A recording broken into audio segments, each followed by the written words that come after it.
Life of a Chiweenie. It's so tough. It's so hard. I'm new to the whole cat mom thing, and every time I go to do anything or sit anywhere, I find cat hair. There's like cat fur all over my Koze blankie, cat fur on all my clothes, cat fur everywhere. Bentley sheds, but he definitely does not shed as much as Kalyn, which is our girl cat. It's a new experience. If anybody is a cat owner and has tips, like how do you keep your existence, you know, cat hair free? I feel like I literally have to lint roll every day.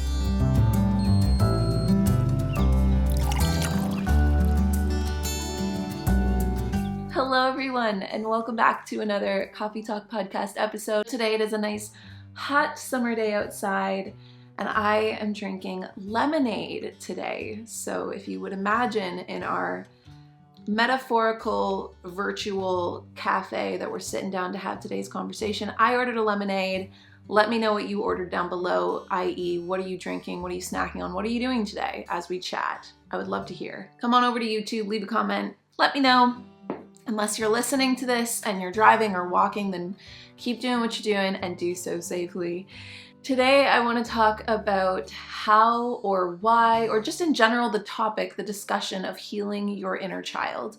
Specifically going into this month, these next few coffee talks, the next 2 or 3, might not all be fully spiritual, but they're definitely going to have a more spiritual undertone. That's kind of the theme I'm going with for July. Something that popped up multiple times and in multiple different ways, and perhaps I can make it multiple conversations, was this idea of the inner child. Now, initially I was going to talk about going through somewhat of a quarter life crisis and feeling nostalgic for childhood and that type of feeling, which if you want that coffee talk, let me know down below in the comment section, because I can still record that. I can still create that conversation for us.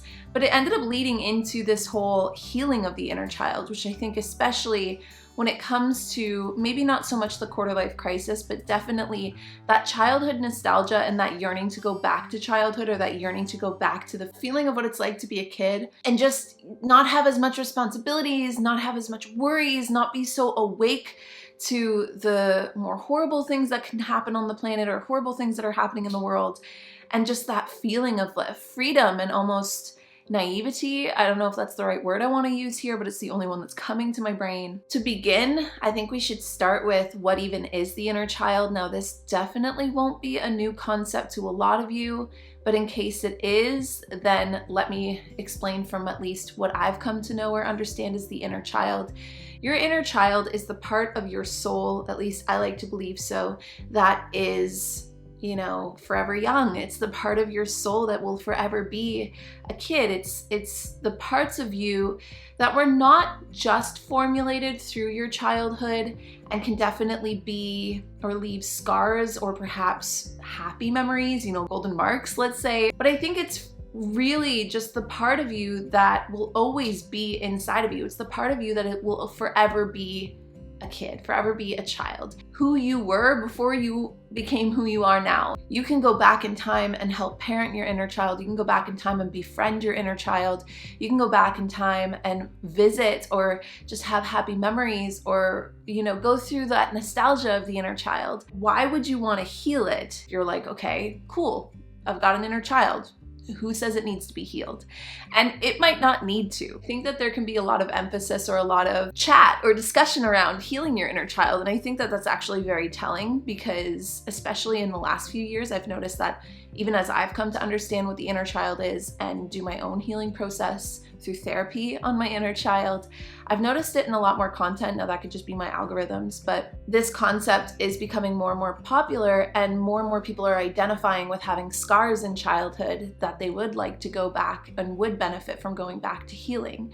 So you might not need to heal your inner child. And a way to know that is if you identify later on in the discussion when we talk about how to reconnect with your inner child and like free your inner child, you might already be there. And thus, if you are there, or maybe you've already gone through a healing journey, then kudos to you. If you're on YouTube, there are timestamps so you can skip forward from the healing part. But think of it this way. From the years of 0 to 7, those are our most formative years. So for those 7 years, we are pure sponges. All human beings, we're pure little sponges. During those 0 to 7 years, a lot can happen. Those experiences can ripple into our adolescence. Now, you can have really amazing, groundbreaking experiences that happen from 0 to 7 that have made you who you are today. You know, maybe you were an animal lover and now you are a plant-based person. I'm using my own personal experiences here, but that's what the only thing I can pull from. Maybe you had trauma experiences, or maybe you had difficult relationships with your initial caregivers, and that rippled into your adolescence, your teenage years. Again, speaking from personal experience here. Maybe you had big moments, small moments, maybe you had someone pass away during those years, maybe you had the most amazing, incredible experience that just destined you to the purpose or path that you are on. So they don't need to necessarily be things that need healing. You can also wish to heal your inner child if there wasn't even anything that was necessarily traumatic, but you just feel out of touch. You don't feel like you're connected to your inner child anymore, that you're connected to that youthful side of your soul that is always going to be there. It's always there. To reconnect with your innocence, to reconnect with your excitement, to reconnect with your imagination, your creativity. That can also come from working with and healing your inner child or your relationship to your inner child. You might want to work through some hard or heavy experiences, and I want to throw in just now, before we even get deeper into this conversation, time and time again, as I talk about topics that I'm coming from a place of my own experience, but also my own internal wisdom, I cannot replace, and these coffee talks cannot replace, the help of a professional or a guide. And I'm very open to whatever's going to work for you is what's going to work for you. And I personally worked with a therapist, and it was the most amazing decision I have ever made. The healing that I have done from 2018 to now is substantial, and I owe so much of it, not just to my therapist, also to myself for putting in the work, but truly and honestly, the experiences I had with finally finding a therapist that I really bonded with and who was open to both the psychology but also the spiritual side of the things I was interested in really helped me merge those two lanes and work with different brain pathways, work with different exercises to heal that relationship and to heal a lot of childhood trauma that I had. And so let that be known that the first and best way that I think that you can heal your inner child and work on your relationship to your inner child is working with a therapist or working with a guide. There's a lot of great guides out there too. Just, vet your guides, but I would definitely check out a lot of different guides out there. Check out things like hypnosis. Like, if you are open-minded to those things, don't be afraid to try out different lanes. And then the last reason why you might want to heal your inner child is because as we grow into our teenage years and then we grow into our adolescent years, we very often, for the most part, a great deal of us are kind of thrown into society, and society has its own rules and regulations that can actually, in a sense, disconnect us from the inner child, disconnect us from our youth. And we might, for many different reasons, but for one, we might try to blend in, we might try to conform, to belong to society, so you really lose the part of yourself as a child that was very unique and very individual.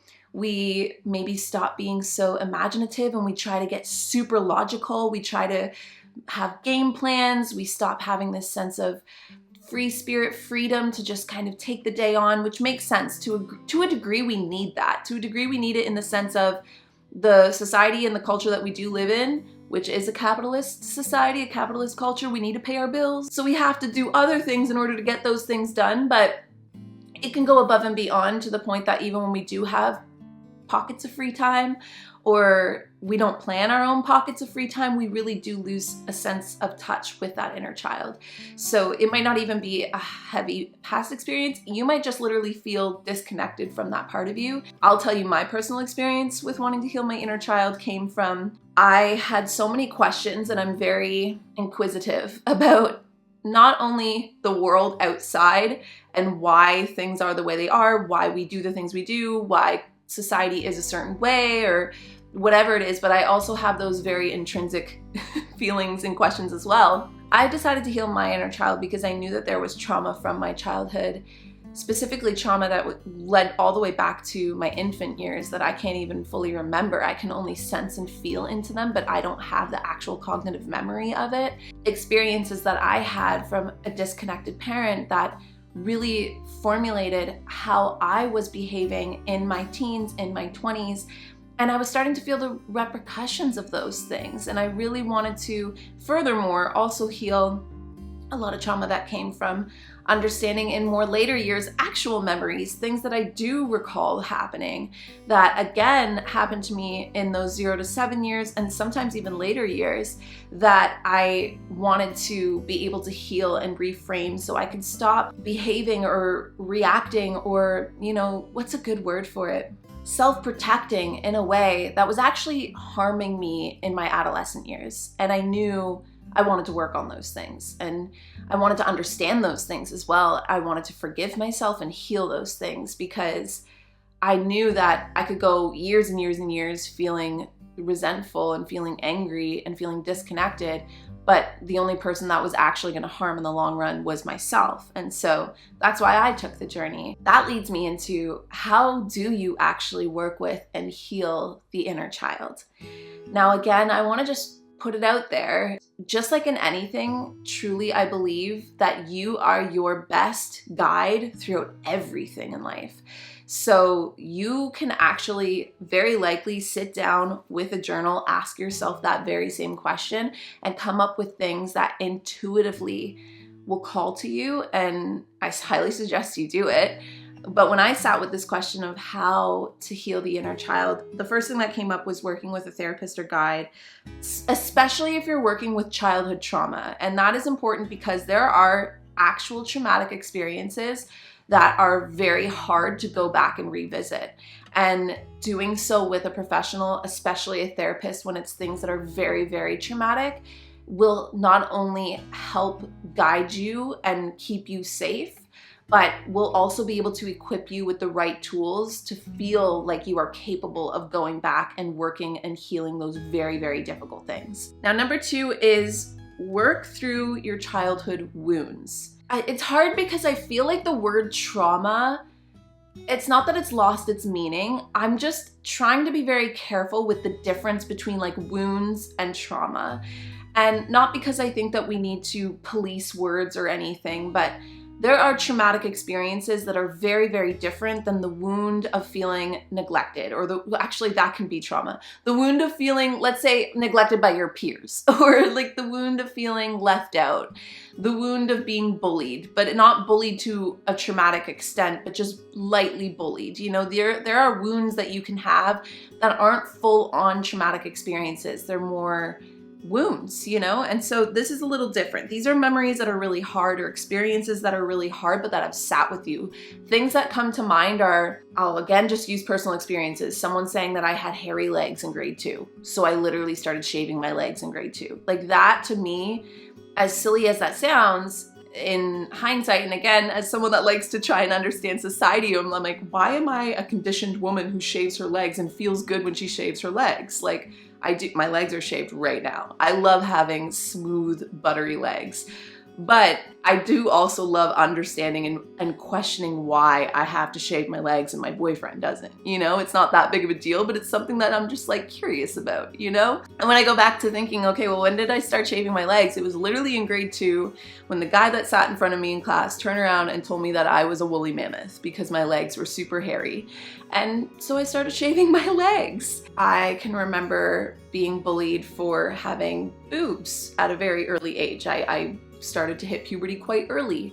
And because of that, I really suppressed a lot of my femininity in life and tried to really push it away. And I tried to go a complete different route and get like into a super tomboy phase of my life, which I think is something many people do. But again, that was a wound. I had gotten bullied for this thing and it hurt. And it's something that still sits with me to this day. Like I can specifically remember people telling me I stuffed my bra, and like I can tell you exactly what their names were from elementary school.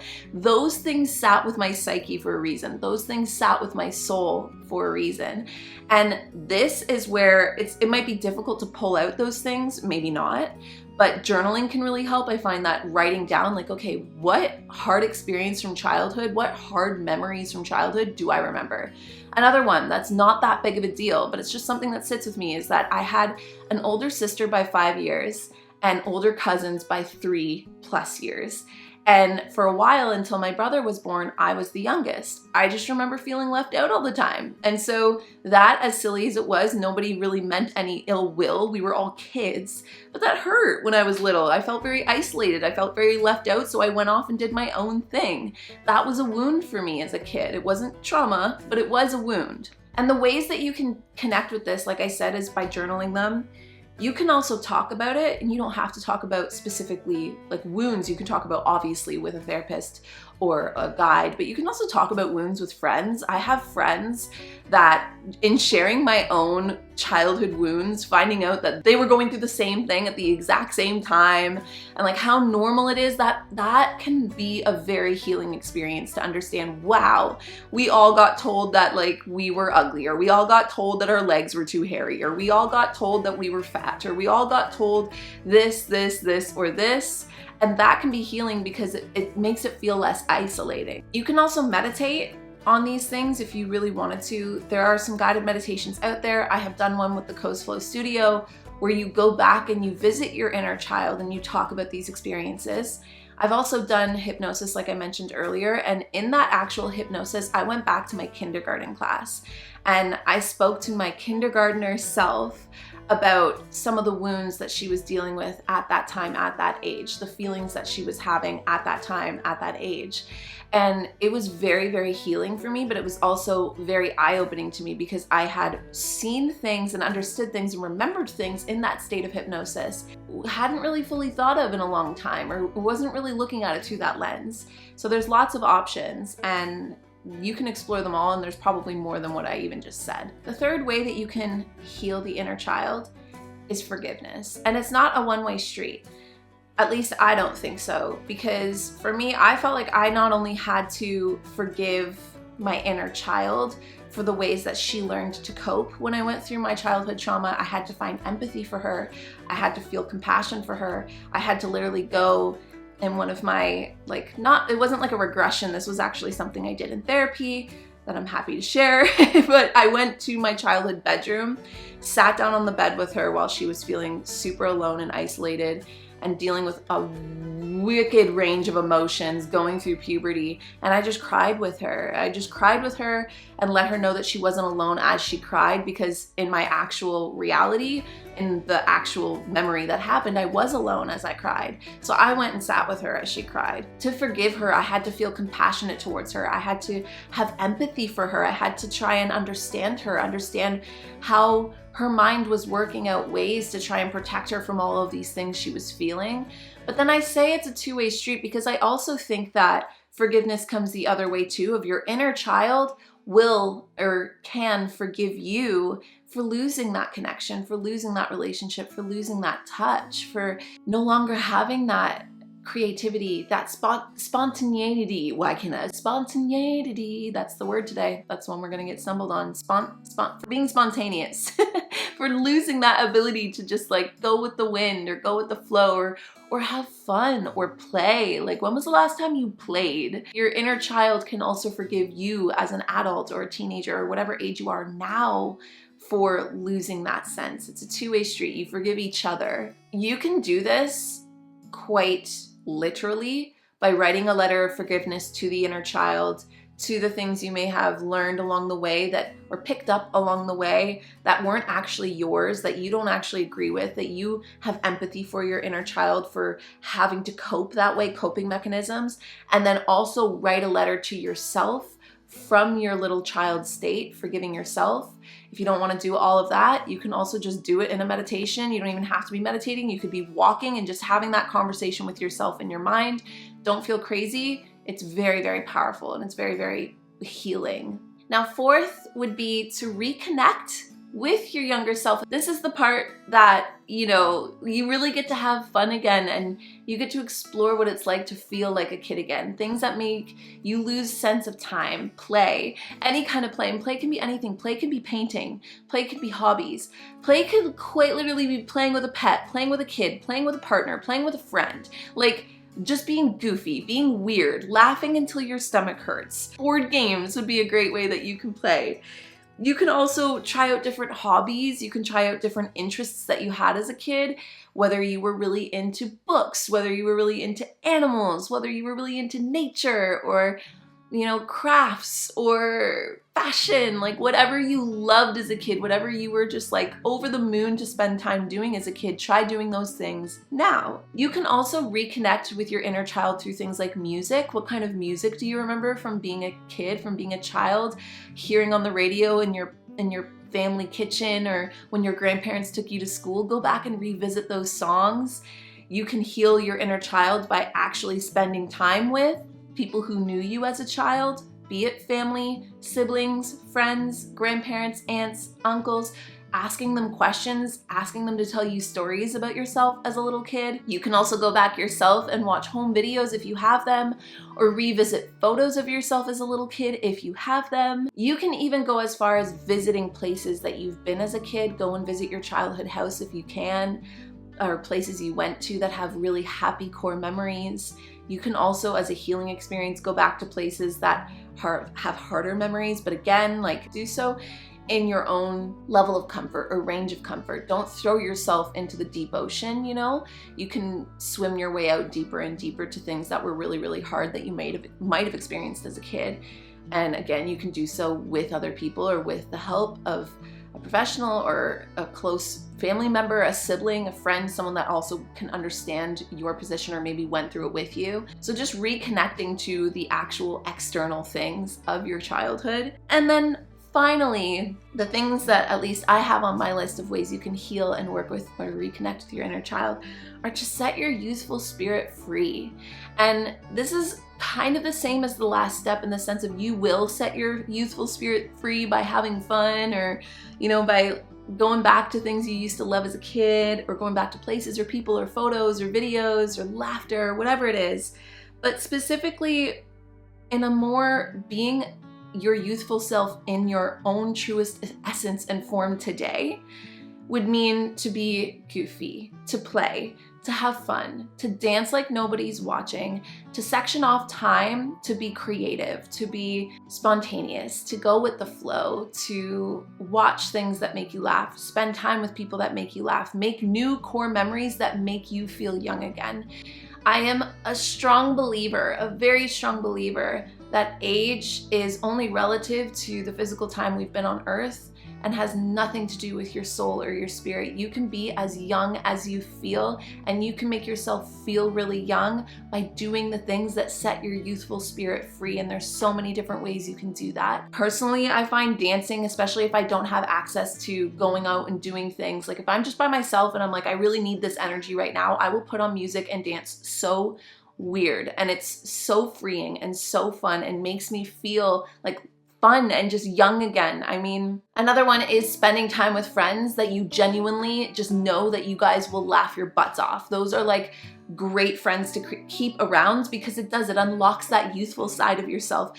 Be goofy, spend time with people that you're allowed to just be weird, goofy, do weird faces, make weird noises, make weird dance moves, like amazing people to keep in your life, but also something you can do on your own or with a pet. Section off time for you to play, to have fun in whatever realm that means to you. Like however play translates itself to you, whatever feels right, whatever calls to your spirit as play, do it. And that is, at least in my eyes, a decent way that you can heal or work on reconnecting to your inner child. And not only does it give you that youthful expression, that youthful energy back in your life, not only can it be super powerful, super healing to do this kind of work, to section off time, to really focus on your inner child, I think it also helps us, you know what, let me reframe that.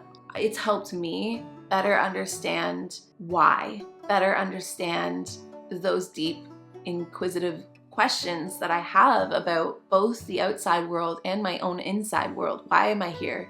Why do I exist? Why did I choose to incarnate at this time? How are those experiences? How do they play into who I am today? And all of these things are questions that I love to think about, but they also help me feel more at peace with where my life is at, what age I'm at, what stage of life I'm at, because they make me be more at peace with the things that I know I'll never know until I know, which will probably be after this lifetime. I like to think, or I love the romantic notion of it, believing we chose to be who we are. We chose our parents, we chose our life, we chose some of the main experiences, or at least some of the main struggles or themes or patterns in our life for a reason.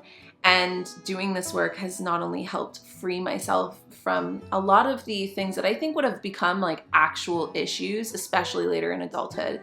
Addiction runs in my family, mental health issues run in my family, and those were things that I knew from a very, very young age that I did not want to tie me down in life.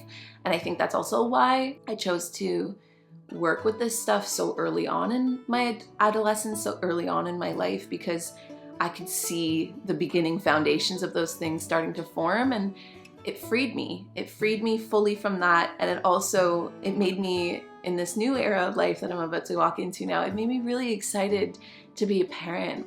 And the idea of having a little kid around is so exciting because I feel like I can reconnect with that part of myself while also still remaining the age I am, while also still holding the responsibilities I hold. So, deep breath. That felt good. It felt good to chat about this today. All my ice is melted in my lemonade, but it's really cold and really refreshing. And also actually very symbolic to childhood, because one of the things I used to do when I was a kid, I was that kid that 100% had a lemonade stand outside in the summer. And my brother, who's 5 years younger than me, I would make him sit there with me and work with me, and then we would split the costs, go to the corner store and buy a bunch of snacks for the night.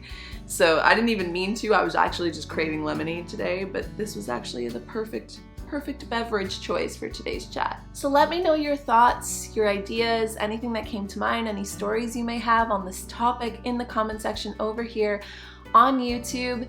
If you feel like sharing something perhaps light about childhood, tell me one of your favorite, happiest childhood memories. Tell me your favorite way to connect with your inner child, or tell me the story that you've gone through with healing and working with your inner child. I would love to hear, I would love to know. And also too, just to create a nice little forum down below where people can go to have this type of conversation. So feel free to commingle with other people that are also sharing stories, because that's what this is all for. And without further ado, I am cheersing you guys a big tall glass of refreshing lemonade and giving you a very deep spiritual inner child hug, as corny as that sounds. And I will see all of you guys in our next Coffee Talk podcast episode. Bye everyone.